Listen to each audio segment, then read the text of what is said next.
तो दोस्तों आपसे बता दें आरती ने मनु से शादी रचा ली। तो दोस्तों आपसे बता दें आरती ने मनु से शादी रचाने के बाद अपने घर पे गई, यानी मन्नू के घर पे गई और लाइव आकर मन्नू के साथ में आरती ने क्या बताई दर्शकों से, सुनिए लाइव वीडियो में क्या बोली।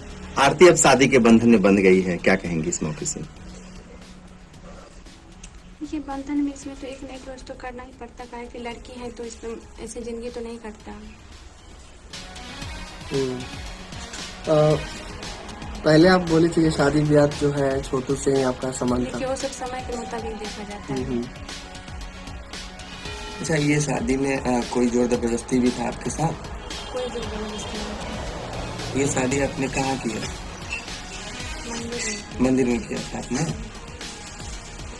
अभी आपके पति का क्या नाम है?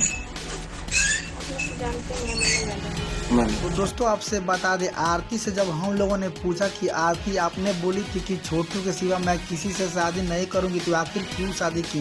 तो आरती का जवाब आया कि मैं लड़की हूं, मेरा जिंदगी नहीं चल सकता, इसलिए मैं उनके भाई मनु से शादी की हूं। तो दोस्तों आपकी क्या राय है कमेंट बॉक्स में जरूर बताएं कि आरती शादी करके ठीक की या गलत की है, आप लोग अपना राय जरूर दे दें।